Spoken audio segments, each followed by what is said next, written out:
두 기자와 함께합니다. 시사인의 김은지 기자 모셨고요. 어서 오세요. 네, 안녕하세요. 오마이뉴스의 곽우신 기자 모셨습니다. 어서 오세요. 네, 안녕하세요. 네. 어제 결국 구속영장이 청구가 됐습니다. 자, 먼저 검찰 수사부터 좀 짚어야 될 것 같은데 생각보다는 빨랐던 거 아닙니까? 영장 청구가 어떻습니까? 네, 명태균 씨를 부르는 순간 수순이었다라고 보이고요. 사실 수사가 느리다라고 하는 비판들이 꽤 길었기 때문에 네. 이것도 빠르다라고 보기 어려울 것 같습니다. 물론. 명태균 씨가 이제까지 본인이 가지고 있는 증거를 어떤 식으로 없애버리겠다라는 취지 이야기들을 거의 한 달 넘게 하고 있지 않았습니까? 그런 것만 보더라도 네. 지금 수사 굉장히 느리고 이제 와서 하는 것들이 그 사이에 어떤 말이 맞춰졌을지에 대한 좀 의혹도 남을 수밖에 없고요. 그러니까요. 근데 사실 이제 명태균 씨가 그 창원지검에서 조사받고 받기 전으로 계속 이제 강조를 했던 게 아니 이 사안은 정치자금법과 관련된 사안인데 왜 자꾸 대통령하고 하는 사적 어떤 시시콜콜한 걸 왜 물어보느냐 그런 거에 대한 조사에는 응하기 어렵다는 식으로 이야기를 했잖아요. 네. 근데 이게 뭔가 본인이 이렇게 이 사건에 대해서 이제 가르마를 타가지고 정리를 하는 건데 검찰이 그걸 그대로 따라가는 게 아닌가 싶은 좀 냄새도 좀 나면서 그리고 그러니까 이 사안에 대해서도 결국엔 정치자금법과 관련해서 윤 대통령에게 이제 소위 무상으로 여론조사를 3억 6천만 원치 해준 거 아니냐라는 요거에 대해서는 빼고 가겠다라는 거로 지금 보도가 나오고 있잖아요. 추가 수사 한대잖아요. 앤드 범죄 성립 여부도 검토해 본대잖아요. 그 말은 범죄 성립 여부가 안 될 것이다라는 거를 밑에 깔아놓고 우리 다분히 정무적으로 판단하시는 검사님들께서 하신 게 아닌가 싶은 의구심이 듭니다만 어쨌든 이 지금까지는 수순인데 앞으로가 좀 중요한 것 같아요. 구속영장 청구를 한 게 받아들여지고 나게 되면은 뭐 앞으로 어떻게 굴러갈지는요. 근데 어제 구속영장 청구와 동시에 이미 검찰 수사 과정에서 나온 게 지금 보도를 타기 시작을 했어요. 그렇죠. 네. 그죠? 그러니까 그 포렌식을 통해서 카톡 메시지가 일부인지 어떻게 되는지 모르겠습니다만 아무튼 카톡 메시지 확보한 게 이미 지금 보도를 타고 있거든요. 이 점은 어떻게 보세요? 통상 영장 청구 앞두고 검찰이 하는 언론 플레이라고 기본적으로는 평가할 수밖에 없는 지점이 있는 것 같고요. 맛보기용? 예, 영장이 이제 나올 수밖에 없는 어떤 국면을 조성하고 있는 것이 전형적인 검찰이 영장 청구 앞두고 하는 언론 플레이였던 지점들이 강하거든요. 발부 유도용? 예, 네. 첫 번째로는 그렇게 이야기할 수밖에 없는 것 같고요. 이제 다만 지금 이제 명태균 씨 변호인과 명태균 씨 그리고는 또 강혜경 씨와 강혜경 씨 변호 이렇게 다양한 플레이어들이 지금 있지 않습니까? 이 상황에서 각자의 이야기들을 더 적극적으로 하고 있는 상황이기 때문에 좀 컨트롤하기 어려운 지점도 있어 보이긴 한다라는 생각이 듭니다. 그렇죠. 검찰 혼자 언론 플레이하는 건 아니니까. 예. 그렇죠. 그러니까 또 어쨌든 검찰의 입장에서는 워낙 지금 여론의 관심이 많이 모여 있는 사안이기 때문에 이런 식으로 문개기식으로 가게 되면 곤란하니까 뭔가 우리 열심히 하고 있어요. 우리 이런 것들을 좀 잘 엄밀하게 들여다보고 있습니다라는 이미지를 좀 줘야 되다 보니까 이런저런 소스를 좀 흘리는 것으로 보이는데요. 근데 그런 와중에 사실 일부 검찰발 보도로 유추되는 그런 보도들 중에는 다분히 명태균 씨한테 유리한 보도도 나오고 있습니다. 대표적으로 뭐 MBN 단독이었던 걸로 기억을 하는데 뭐 명태균 씨가 미래한국연구소 실소유주 아니야. 라는 뭐 녹취를 확보했다. 보게 되면은 그냥 명태균 씨가 그렇게 얘기했다라는 거예요. 예, 그런 식으로. 그래서 그러니까 보게 되면은 좀 다분히 언론 플레이 어디 너무 많다 보니까 약간 좀 보도에 혼선이 좀 빚어지고 있는 상황인 것 같긴 합니다. 근데 어제 이제 처음으로 언론 보도를 탄 건 그 명태균 씨의 두 갈래 문자 대화. 그러니까 하나는 윤석열 대통령과의 카톡 대화. 네. 또 하나는 이준석 당시 대표와의 카톡 대화. 이 두 가지라는 거 아니겠습니까? 이 점은 어떻게 읽으세요? 그러니까 결국 공천 개입이 핵심이라고 볼 그렇죠. 수밖에 없는데 물론 네. 지금은 이제 정치자금법 위반으로만 수사를 하고 있어서 얼마나 확대되는지 여부에 따라서 이 수사의 성패가 갈린다라고 볼 수 있습니다. 다만 이제 목소리가 민주당 발로 대통령 이야기가 나온 바가 있는데요. 거기에 더 더해주는 지금 당시 이준석 대표와의 명태균 씨의 카톡 그리고 윤석열 대통령과 또 카톡 이런 것들이 있다라고 하는 것은 점점 더 이제 윤 대통령 그리고 김건희 여사 수사를 안 할 수 없는 상황으로 가고 있는 것이죠. 그러니까요. 안 할 수가 없는 거잖아요. 그렇게 돼버리면. 그렇죠. 그러니까 지금 많이 상황이 어떻게 좀 뭐랄까 여러 변수들이 조금씩 정리가 되면서 이제 그러니까 어떻게 보면은 어떤 식으로든 좀 이 두루뭉실했던 것들이 조금씩 좁혀지고 있는 과정이 있는 것 같긴 하거든요. 다만 이제 모르겠습니다. 이제 지금 오늘 아까 김소연 변호사가 얘기한 부분도 그렇고 지금 주장이 굉장히 충돌하는 부분도 있다 보니까 기본적으로 검찰 수사에 대한 신뢰도가 많이 저하되어 있는 상황이거든요. 지금 예. 계속해서 용산에서도 좀 뭔가 바라고 있는 면이 있는 것 같고 김소연 변호사가 선임된 과정에 대한 것 혹시 그 배경에 정치적인 압력이 있었던 건 아니냐 뭐 이런 의혹까지 제기되고 있는 상황이기 때문에 지금 단계에서는 지금 명확하게 뭐라고 답을 말씀드리기 좀 어렵지 않나 싶기도 합니다. 근데 아무튼 아까 인터뷰했던 김소연 변호사의 주장의 근거는 뭐냐면 그 명태균 씨 조사 과정에서 검찰이 복구한 카톡 메시지 내용을 제시를 했다. 네. 제시된 내용에 이런 게 있었다라고 하는 주장이니까 뭐 그거를 지어내서 이야기했다고 보기는 힘든 거 아니겠습니까? 그렇다면 그것은 유의해서 봐야 되는 부분이 있다. 요 점을 좀 말씀을 드리고. 근데 아까 JB타임즈에서 잠깐 언급을 했습니다만 저희가 이제 별도로 하나로 포착한 게 있어서 지금 그 뒤지고 있는 게 있는데 그 지방선거 예비 후보 2명도 함께 구속영장을 청구를 했잖아요. 그렇죠. 근데 너무 따라간다라는 느낌이 오지 않습니까? 다시 말해서 언론에 그러니까 보도된 사람들만 따라갔다. 그러면 여기서 정말로 검찰이 그 이상 그 너머까지 적극적으로 수사해서 뭔가를 정리를 한 것 같지가 않다라고 하는 게 저희가 확보한 바에 따르면 더 있거든요. 돈이 오간 사람이. 근데 안 나오잖아요, 지금 검찰에서. 그럼 이게 뭐냐라는 거죠. 그러면 히든카드로 숨겨놓은 겁니까? 아니면 그러니까 수사를 안 한 겁니까? 그러니까 지금 검찰의 수사 능력과 이 범위라는 게 언론에 취재 보도된 내용에 국한된다고 한다면 사실은 좀 통탄스러운 일인 것 같고요. 따라가는 거잖아요. 그 이상을 넘어서야 되는데, 그러니까 만약에 조금 약간의 이제 음모론적으로 해석을 해보자면은 용산에서 바라는 것도 그렇고 지금 검찰도 적당히 이 사건을 그냥 지역 내에서 한 브로커와 오갔던 금전적인 관계 정도의 사건으로만 치부하려고 한다면 사실은 지금 얘기되고 있는 요 사례들로 국한되는 게 딱 모양새가 좋기는 하죠. 왜냐하면 이분들은 모두 내가 돈을 줬어. 근데 공천이 다 안 됐으니까 그러니까 명태균 씨를 어떻게 보면은 그 경남 지역에서의 이 기초단체 정도 급의 선거에서도 영향을 행사하지 못하는 실패하는 이런 정도의 사람이 돼버리는 거잖아요. 네. 중앙화 끈을 대가지고 엄청나게 영향력을 발휘하고 했던 사람이 아니라 그냥 지역에서 활동하는 사기꾼, 정치 사기꾼 정도로 딱 전락해서 정리해버리기에는 지금 여기 나와 있는 검찰 수사 정도의 범위가 딱 적절한 사이즈가 아니냐. 일부러 그래서 그런 점까지 고려를 해가지고 서울 중앙에 미칠 이런 정치 협박까지 좀 차단을 하기 위해서 이렇게까지 하는 게 아니냐라는 음모론적인 뭐 이야기도 좀 나오고 있는 상황입니다. 그러니까 명태균 씨가 검찰 조사를 받고 나와서 하는 태도들에 대한 해석도 굉장히 많지 않습니까? 그러니까 검찰의 수사 범위를 어느 정도 확인하고 나서 자신감이 붙어가지고 기자들한테 큰 소리를 치고 있는 게 아니냐라는 해석이 나올 정도로 지금 애초에도 그러니까 창원지검에서 수사 범위를 넓히지 않고 굉장히 이 사건의 본류가 아닌 지류 정도로 마무리할 것이다라고 하는 전망들이 컸었는데요. 지금 명 씨의 행동 그리고 지금 검찰 수사가 확대되고 있지 않은 것들을 바라본다면 그런 의심들이 계속 좀 들어맞고 있는 것이죠. 그러니까 이제 두 분이 의구심을 떨쳐낼 수 없는 지점은 검찰이 결국 축소 수사를 하는 것 아니냐. 요 의구심인 거잖아요. 그러니까 이게 판단이라고 하는 거는 과거의 경험들을 이제 켜켜이 쌓여가지고 하게 되어 있지 않습니까? 네. 미래 전망이라고 하는 게 이제까지 했던 검찰, 특히 윤석열 정부 들어서 했던 검찰의 정권 관련된 수사라고 하는 것은 봐주는 정도가 아니라 아예 눈 감았던 적들이 많다라고 볼 수밖에 없기 때문에 지금은 사실 그것의 사이드를 뛰어넘는 그러니까 윤석열, 김건희 여사만이 아니라 윤석열 대통령까지 연루돼 있다라고 하는 것은 정권의 정통성을 건드리는 수사이거든요. 네. 웬만해서는 잘하기 어렵지만 정말 이걸 잘 안 하려고 하는 게 아니냐라는 의심이 계속 쌓이고 있죠. 그러면 지금 그 검찰 한번 좀 들여다봅시다. 지금 창원지검장 지금 기억나는 건 국감장에서 입에 단내 나도록 수사하고 있다라는 그 한마디만 지금 저는 기억나고 있는데 어떤 사람입니까? 그러니까 정유미 지검장에 대해서는 이제 한때 이제 윤석열 사단이라고 하는 좀 뭐라고 할까요? 그 뭐 호칭 같은 것들이 있었던 분이기도 하고요. 이제 뿐만 아니라 이제 그 당시에 그날 국감장에서 보면 이제 국민의힘의 곽규택 의원조차도 서울로 좀 사건을 이관해야 되는 게 아니냐 이런 취지의 질문을 했다고 합니다. 이제 이러한 방어 논리 안에서 창원지검이 굉장히 입에 단내나게 수사하고 있다라고 하는 이야기를 하고 있는 것인데요. 그러니까 그러기에는 지금까지의 수사 속도를 보기에도 그렇고요. 또 정유미 지검장이 뭐 과거에 소위 이제 검찰 안에서 쌓아왔던 명성이라고 하는 것이 그러니까 윤 대통령과 가깝다라고 하는 지점도 좀 피하기 어렵죠. 게다가 창원지검장이 된 게 이제 올해이거든요. 그러니까 이 사건은 12월 말에 시작됐었고 이제 5월 정도에 창원지검장으로서 역할을 했다라고 한다면 또 이제 여러 가지 지점에서 해석할 게 있지 않냐. 윤석열 사단으로 분류되는 지검장이다.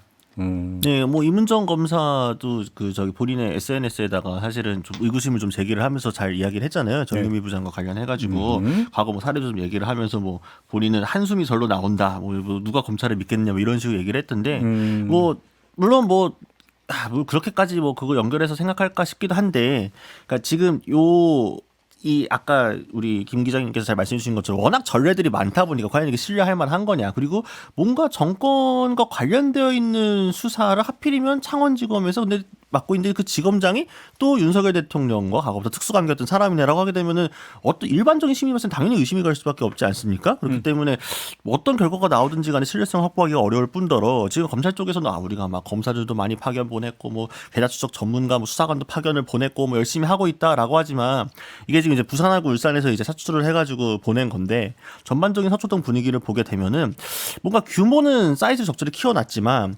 특수팀이라고 뭐 이름을 붙여놓은 것도 아니고 사실상은 그냥 그림만 좀 만들어 놓은 거다. 외양상 나중에 면피하기 위해서 이게 아까 말씀하신 것처럼 축소 수사에 대한 어떤 지적들이 여전히 좀 서울에서 나오고 있는 상황이죠. 그러면 파견 보낸 검사들의 면면을 보면 수사 의지를 좀 또 가늠해 볼 수 있는 거 아니겠습니까? 근데 별로다라는 평가. 저도 사실 잘 모르니까 예.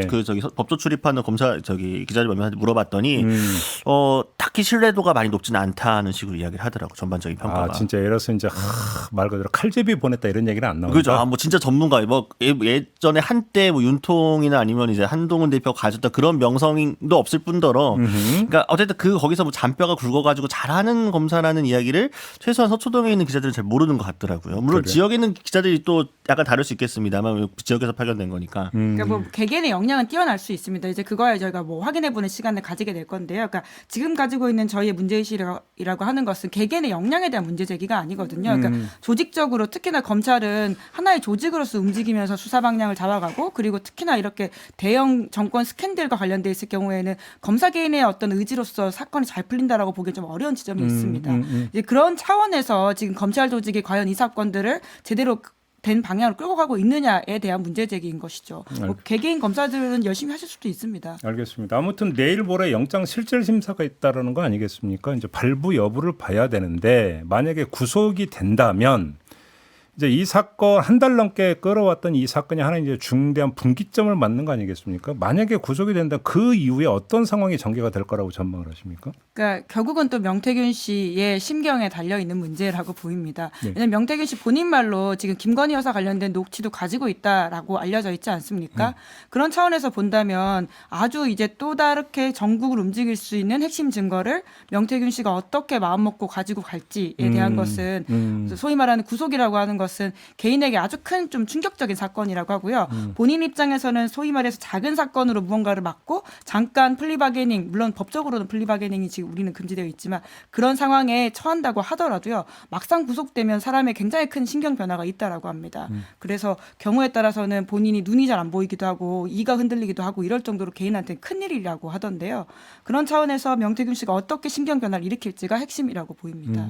그러니까 어쨌든 구속영장이 이제 발부가 된다면 보통 이제 도주 우려랑 증거인멸을 보는데 이분이 어쨌든 거주지가 있고 하다 보니까 도주 우려는 좀 적다고 볼 수 있지. 증거인멸에 대한 우려는 나올 수밖에 없는 거잖아요. 지금 뭐 천암통에서 뭐 USB도 그렇고 핸드폰도 뭐 버렸다 파겠다 이런 얘기 나오고 있으니까 그러면은 영장 발부 가능성은 좀 높아 보이는데 영장이 발부되고 나서 이분의 스텝이 어떨까에 대해서는 약간 좀 엇갈리는 시선이 있는 것 같더라고요. 그러니까 기본적으로 아까도 말씀드린 것처럼 김소연 변호사가 이제 선임이 된 것 때문에 김소연 변호사 사실은 이제 정치권에 계셨던 분이고 또 이 사안과 관련해 가지고 본인이 어떤 확고한 스탠스를 가지고 있잖아요. 이미 악의 축을 정해놓지 않았으니까 악의 축은 이준석이다 정해놨고 또 이분이 윤석열 대통령과 각을 세우고자 하는 분은 아니란 말인 거죠. 그러니까 명태균 씨가 뭔가 내가 이 구속된 것 때문에 신경의 변화가 생겨가지고 뭐 정권에 치명타 입힐 만한 걸 폭로를 해야지라고 마음을 먹을 때 김소연 변호사가 그걸 말리지 않을까요? 그거를 장려하기보다는 저는 그런 장치로서도 뭔가 좀 이게 충돌이 있을 수도 있다. 그러니까 명태균 씨도 어쨌든 본인이 굉장히 좀 흔들리고 위험한 상황에서 변호인을 좀 전적으로 신뢰할 수밖에 없는 그럴 수밖에 없잖아요. 모든 사람이라면 감정적으로. 그래서 아마 김 변호사가 또 핸들링을 한다고 하게 되면은 어떤 그런 깜짝적인 어떤 임팩트 있는 뭔가 나올까? 좀 비관적이긴 합니다. 저는. 그러니까 이제 이거는 이제 영장 발부 전이기 때문에 단정할 수는 없지만 어제 통화를 했는데. 통화에 그러니까 수화기 너머로 들려오는 그 명태균 씨의 음성이나 기색이나 이런 것은 별로 동요가 없더라. 제가 느낀 바로는. 그럼 물론 이거는 이제 영장 발부 전이니까. 그러니까 사실상 세상에 탁 잡아야 되는 거니까 뭐라고 단정할 수는 없지만 그렇더라. 이 말씀까지 좀 드리고 알겠습니다. 자, 검찰 수사 좀 이 정도로 짚어보고 이거하고 연동이 될 수도 있는 문제인데요. 윤석열 대통령이 지난주 목요일에 기자회견을 했습니다. 그리고 이제 그 한동훈 대표는 숙고에 들어갔다라는 보도도 많이 나왔습니다. 근데 바로 다음 날 입장을 냈습니다. 그렇죠? 네, SNS로 생각보다는 냈죠. 빠른 입장 정리 아닙니까? 네, 사실은 저 그 전날에 한 다른 친한계 분하고 통화를 했는데 시일이 좀 걸릴 것 같다고 얘기를 했었거든요. 그러니까 한 대표가 여기서 의견도 청취도 하고 있고 빨라야 네, 다음 주 완전. 월요일 최고위원회의 다 그렇죠. 뭐 이렇게 얘기를 했었는데. 네. 예. 기조가 갑자기 근데 SNS로 다음날 오전에 딱 나오더니 그러고 나서의 스텝과 메시지 톤이 굉장히 다운돼 지금 로우키로 딱 정해놓고 굉장히 있어 막 가고 있잖아요. 그래서 날도 안 세우고 또 갑자기 또 그렇게 싫어하시던 당정일체 약간 이런 느낌으로 가시면서 어제 또 이 임기 반환점 돌아서 성과 토론회 있었는데 2년 반 같이 우리 뭐 정권 재창출 이야기해서 굉장히 막 좋은 분위기를 호응을 이끌어내가지고 다음 발언위원자가 원래 추경 원내대표가 한동훈 대표가 할 말을 다 해버리셨다라고 할 정도로 이렇게 맨날 갈등하고 좀 묘하게 패싱 논란이 있던 투톱이 갑자기 또 화합 분위기 만들어내고 당 분위기 며칠 만에 확 바뀐 건 맞죠. 그래요? 네. 한동훈 대표의 그럼 전략을 어떻게 읽어야 되는 겁니까? 전략이요. 전략일까요? 왜 웃어요? 네. 그러니까 저는 제가 조금 하면은 그러니까 이 조선제일검께서 네. 또 안 뽑으셨다. 도대체 이거 언제 뽑는지 알 수가 없다. 그 칼이 있긴 한 거지. 칼집에 뭐가 들어있는 건지 알 수 없어. 이번에도 칼집에 뽑을까 말까 하다 결국은 탁 집어넣고 다시 깨갱하신 거라서 제가 봤을 때는 한동훈 대표께서 이제 정치를 하시면서 본인 안에 내면에 크게 두 개의 큰 자아가 있는 것 같아요. 한 자아는 살모사고 한 자아는 대머리 독수리다. 근데 이 독수리가 살모사를 잡아먹은 겁니다. 뭔가 배신을 할 것 같아 아니면 비상할까 이렇게 왔다 갔다 했습니다만 결국 이 타이밍에는 숙이는 게 맞다. 친윤계하고 지금 각을 세워봤자 당장의 성과를 내기 어렵다. 일단은 특별감찰관을 통과시키고 나서 그다음 행보를 생각해 보자. 요렇게 스스로 정리를 친한계 쪽과 이야기해서 한 게 아닐까. 어제 친한계 메시지도 굉장히 좀 바뀌었거든요. 그러니까 이제 네. 그 윤석열 대통령이 기자회견에서 쭉 이야기를 해버렸기 때문에 여기서 더 각을 세워서 각을 세우는 건 좋은데 각을 세워서 뭔가 정치적 성취가 있어야 되는 거잖아요. 그죠? 그게 어떤 그 자신의 어떤 리더십의 그다음에 위상의 하나의 표상이 될 수 있는 건데 근데 얻을 게 별로 없다 더 이상. 이렇게 지금 판단했을 수도 있는 거 아닙니까? 그래서 지금 특별감찰관에 지금 집중하는 것도 결국은 그거라고 봐야 되는 거 아닌가요? 네, 근데 이제 14일에 특별감찰관이 어떻게 정리가 될지도 아직 미지수이긴 합니다. 근데 어느 정도 지금 친윤 쪽도 일단 그 기세가 좀 누그러진 거 아닌가요? 그렇죠. 왜냐하면 대통령께서 가름을 타셨잖아요. 딱 그날 기자회견 날 북한 인권재단과 굳이 뭐 연계할 거 없냐. 그 여당 내에서도 여야가 합의를 해오면은 당연히 임명하겠다. 뭐 하고 얘기해버렸으니까 더 이상 친윤계에서도 인권재단과 했던 게 우리 당론이고 우리께서 했던 이건데 이거 의원총이다. 이런 게 여기에 궁색해진 거죠. 친윤 입장에서도 약간. 그러니까. 예. 그러니까 14일 날 의원총회에서 이제 특별감찰관 문제를 논의를 한다라는 거잖아요. 그럼 여기서 일단은 좀 뭔가 그 가닥이 잡힐 가능성이 높다고 봐야 되는 거 아닐까요? 네, 왜냐하면 또 그날 김건희 특검법이 세 번째로 본회의 통과될 예정이기 때문에 그에 맞춰가지고 또 한동훈 대표가 어떤 식으로 표단속을 해야 될지에 대한 명분이 필요하다는 차원에서 그렇게 하는 것으로 보이긴 하는데요. 그러니까요. 다만 이제 어떻게 될지 아직까지 명확하게 정리가 된 건 아니어가지고 열어두고 봐야 될 상황인 것 같은데 한동훈 대표가 이제 결국은 윤 대통령 기자회견을 기점으로 이제 다시 한번 좀 기조를 수정하는 모습을 보이는 것인데 네. 그 기자회견이 사실 국민 눈높이에 맞다라고 보기에는 보수 진영 안에서도 비판들이 굉장히 많이 나오고 있는 기자회견이었습니다. 네. 이제 그럼에도 불구하고 이제 이런 메시지 기조를 바꾼다라고 하는 게 그래서 한동훈 대표의 정확한 입장이 뭐냐 계속 갈짓자 아니냐라고 하는 비판이 나올 수밖에 없고요. 이제 그러다 보니까 지금 정치적으로 아직까지 좀 원숙하다고 보기엔 좀 어려운 것 같다라는 생각도 듭니다. 뿐만 아니라 어제 아까 그 토론회에 대한 이야기 하셨는데 이제 윤석열 정부 합동 전반기 국정성과 보고 및 향후 과제 토론회라고 하는 것인데요. 여기 있어서는 또 굉장히 윤석열 정부의 역할과 성과를 강조하는 것을 이제 한동훈 대표가 말을 많이 했거든요. 네. 본인은 지난 2년 반 동안 몇 번의 짜릿한 느낌을 받은 적이 있다. 뭐 이렇게 이야기하면서 한일 관계 정상화라든지 한미 관계 복원 뭐 이런 것들에 대해서 다시 한번 좀 강조해주는 모습을 보이기도 뭐 했습니다. 그거 하나만으로도 역사에 뭐 남을 평가받을 만한 아무튼 그런 식으로 얘기할 정도로 한동훈 대표가 그 전에도 그런 얘기 한 적이 있었는데 최근에는 좀 그런 모습을 쭉 안 보이다 다시 또 이렇게 뭔가 대통령 각하를 약간 칭송하는 이야기로 많이 좀 기조를 톤을 좀 바꾸셨더라고요.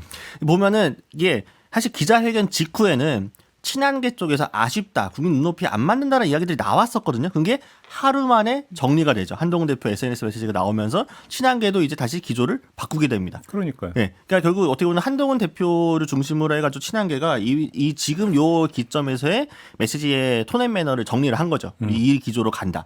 근데 모르겠습니다. 그 기조가 그렇게 말씀하셨던 국민 눈높이 맞는지는 참 필요하실 때는 국민 눈높이고 아닐 때는 또 아닌 뭔가 역시 왔다 갔다 합니다. 이번 과정에서 또 하나 확인된 건 역시 안철수 의원만이 나홀로 행보더라. 그거 아닌가요? 아니, 언제 갑자기 안철수 의원이 이렇게 뭔가 소신의 갑자기 상징이 돼가지고 항상 원래 간의 상징 아니셨습니까? 왔다 갔다 하시고 애매하고 항상 이도 저렇고 저도 저렇고 술에 술 탄 듯 물에 물 탄 듯 그게 어떤 안철수 의원이라는 정치인의 어떤 아이덴티티처럼 되어버린 상황이었는데 갑자기 특검 청구 최상병 특검이나 뭐 이런 거 관련해가지고는 뭔가 갑자기 기조가 생기시고 올곧게 쭉 가시는 외로운 길을 혼자 고고히 가고 계시더라고요. 그러니까. 정말 정치인 생물이다. 알다가도 모를 일이다.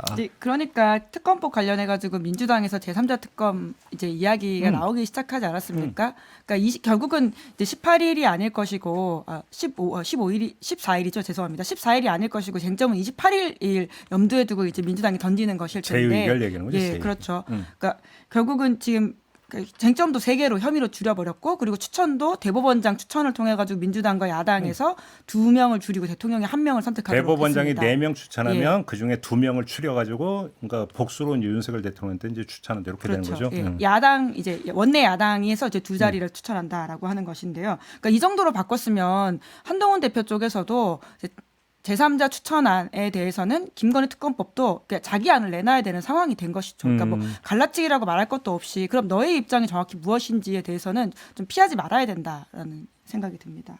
근데 거의 무시 전략으로 나오는 것 같은데요. 그러니까 어제 그러니까 딱 저기 최고위원회 끝나고 백브리핑 때도 질문이 나왔습니다. 근데 답을 사실 구체적인 답을 하지 않았어요. 그거 뭐 신경 쓰지 않겠다는 식으로. 그리고 나서 어제 토론회 끝나고도 기자들이 많이 달려들어가지고 백브리핑 하려고 좀 물어봤는데 백브리핑 따로 안 하시고 사타워 가시면서 역시나 이에 대한 의견을 정확히 표명하지 않으셨습니다. 그러니까 곤란한 거죠. 한동훈 대표는 본인이 할 말 많으면은 기자들한테 굉장히 성실하게 잘 답해주거든요. 본인이 할 말 없으면은 호다닥 가버리십니다. 그러니까 전반적으로 한 대표도 지금 논리가 궁색한 거죠. 계속 국민 눈높이 얘기하고 심지어 친한계 일각에서도 특검에 대해서도 전향적인 입장을 밝혀야 되는 거 아닌가라는 이야기가 나오고 있는 상황이었는데 갑자기 기조를 급변침하려고 하니까 이게 뭐 반전은 있을 수 있는데 반전에는 복선이 필요하잖아요. 복선도 없이 갑자기 이렇게 가버리니까 본인도 논리를 좀 만들어내는 시간이 필요하신 게 아닌가. 사실 최근에 어제였나요? 그러니까 국민의 논평도 보게 되면은 새 특검법이 뭐가 문제다라는 얘기는 잘 못해요. 야, 이 새 특검법 나온 거 수정안 나온 거 보니까 역시 기존 특검법이 얼마나 정치적이었는지 잘 나온다. 이거 약간 너네 이재명 대표 구하려고 하는 거지 라는 식의 맥락으로만 강조하거든요. 그래서 지금 민주당이 제시한 수정안이 뭐가 문제인 건데 라는 거에 대해 정확히 얘기하지 못하는 것도 국민의힘 스텝이 꼬인 거를 잘 보여주는 단면인 거죠. 아무튼 의도했든 의도하지 않았든지 간에 14일에는 특검과 특감이 대비되게 되어 있는 날이잖아요. 그날 심지어 명태균 씨 구속영장 실질심사도 있습니다. 그러니까요. 그건 아마 야밤에 이루어질 것 그렇겠죠. 같고. 결론은, 아무튼 그 14일은 특검이냐 특감이냐. 이 대비 효과가 어떻게 나타날지는 질문 드리는 것 자체가 어리석은 거죠. 근데 어차피 14일은 공개투표이기 때문에 그러니까 민주당을 비롯한 야당에서도 어떤 이탈표가 나올 거라고 기대를 하고 있지는 않은 것 같습니다. 아니 여론이요. 예, 여론 뭐 갑자기 말문이 막혔어. 특검 자체가 사실 이제 과거에 대한 수사가 아니지 않습니까? 네. 이제 앞으로 미래에 대한 이야기이기 때문에 네. 당연히 특감도 하고 특검도 하면 좋죠. 근데 하지만 둘 중에 하나를 골라야 된다라고 했을 경우에 여론의 압도적 지지는 특검이 있다라고 하는 것은 여러 여론조사를 통해서 저희가 확인하고 있습니다. 이렇게 우문을 던지면 현답을 주셔야지. 그러니까 이게 그러니까 어떻게 보면은 그 국민의힘의 전반적인 지금 여권의 형세라는 걸 보게 되면은 뭔가 중도층도 확장하고 지지층을 넓히자 이건 너무 먼 얘기고 그 꿈 같은 얘기고 일단 보수층. 예, 그러니까 지지층부터 일단 붙들어 놔야 된다. 여고 분열 더 이상 하면 우리 진짜 공멸한다라는 위기감이 있다 보니까 여기서도 뭔가 국민적으로 좀 여론이 높은 특검보다는 일단 국민의힘 지지층과 보수층에서나마 이걸 할 수 있는 특감 쪽에 방점을 찍고 일단 한동훈 대표도 가시적인 성과가 필요하니까 요걸로 해줬고 대신에 이제 대통령실도 약간 소위 말하는 김건희 여사 라인에 대한 그런 것들 조금 전향적으로 열어주는 약간 서로의 신사협정이 좀 맺어진 게 아닌가 그런 추측이 들긴 합니다. 근데 그렇게 놓고 본다면 관전 포인트는 딱 하나 나오는 거잖아요. 그래서 이렇게 특감을 올리고 막 했을 때 그다음에 당장 화합하는 모습을 보이고 이랬을 때 보수 지지층에서 이른바 반등 효과가 있느냐. 전체 평균 말고 보수 지지층 이것만 보면 되는 거 아닌가요? 여론조사 보는 데 있어서. 그렇죠. 네, 아마 그거에서는 약간의 반등 효과가 나오진 않을까 싶으니까 워낙 최저점을 찍었고 워낙 바닥이니까 더 무너지면 안 되겠다. 이것만 지키는 좀 뭔가 되게 앞만 내다보는 먼 길을 내다보는 게 아니라 바로 앞의 수만 생각하는 그런 전략일 수밖에 없는 거죠. 그리고 또 하나는 여권은 정말로 그 다음 날에 있는 15일에 있는 그러니까 이재명 대표의 그 공직선거법 위반 사건 1심 선고 기대가 너무 많은 것 같던데요. 아니 진짜로 분위기가 그래요? 아니 그러니까 이게 저는 너무 이상한 게 보통 야당이 여권의 반사체이기 때문에 여권의 악재가 나오기를 굉장히 바라고 있는 게 야당이고 네. 여권은 그것과 별개로 뭔가 독자적으로 뭔가 호재를 만들어 돌파해내는 약간 그런 쪽이었는데 이 사안에서만큼은 여당이 아주 한 달, 두 달 전부터 계속 이재명 대표 선거만 나오면 이재명 대표 유죄만 확정되면 이재명 대표가 직상시력만 나오면 뭔가 엄청난 반전이 있을 것처럼 엄청 기대를 하고 있어요. 아니 진짜. 돌아가는 분위기 무슨 뭐 적금 타는 날 같은 그런 분위기던데요. 그러니까 여기서도 역시나 굉장히 국민이 급하다 지금. 그거라도 없으면 호재를 만들어낼 게 없다. 절박한 상황인 거죠. 네. 그러니까 여기서 착각하고 있는 거는 그러니까 제가 봤을 때는 여권에서 정말 착각하고 있는 거는 설사 뭐 선거가 어떻게 나올지 모르겠습니다만 정말로 선거가 이재명 대표에게 유죄가 확정되고 확정되고 한참 남았지 어쨌든 1심의 유죄가 나오고 뭐 좀 안 좋게 나온다고 하더라도 그 이재명 대표에 대한 설사 중도층의 비판 여론이 나올지언정 그게 여당으로 가지 않거든요. 지금 상황에서 국민의힘 여론으로 전혀. 근데 뭔가 여기서 하게 되면은 한동 대표 계속 얘기가 뭐였습니까? 그때 민주당에 실망한 국민들이 우리를 돌아볼 수 있도록 우리가 회신해야 됩니다. 이런 얘기인 거잖아요. 저는 이 논리가 상당히 좀 얕다.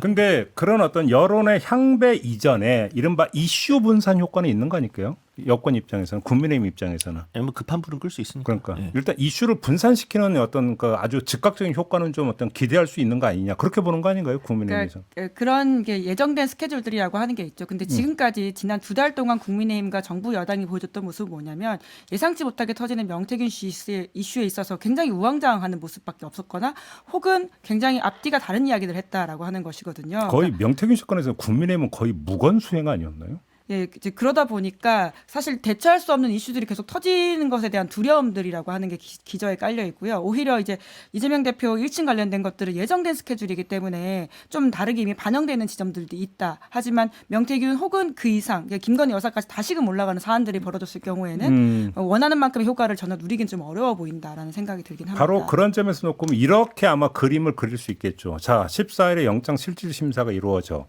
그래서 명태균이 구속이 돼. 근데 명태균이 추가 폭로가 안 돼. 그러면 이 이슈는 이제 사그라질 것이다. 근데 딱 그 다음 날 이재명 대표의 선고가 있는데 유죄가 나온다. 그럼 이거는 올라가는 이슈다. 그러면서 국면이 전환될 수 있다. 이런 기대감을 깔고 있는 거 아니겠습니까? 그 아까 저기 진행자께서 적금 타는 날 같다고 생각한다 하셨잖아요. 적금이 아니라 이거 단기 그 카드 대출 현금 서비스 받는 거죠. 내가 총알이 없는데 뭔가 이걸 하면은 이걸로 일이 풀릴 거야라는 기대감으로 현금 서비스 받는 거예요. 현금 서비스 물론 급한 불은 끌 수 있지만 네. 결국 내가 갚아야 될 돈이고 이게 내가 열심히 일해서 갚는 게 중요한 거잖아요. 정정하겠습니다. 네. 수정하겠습니다.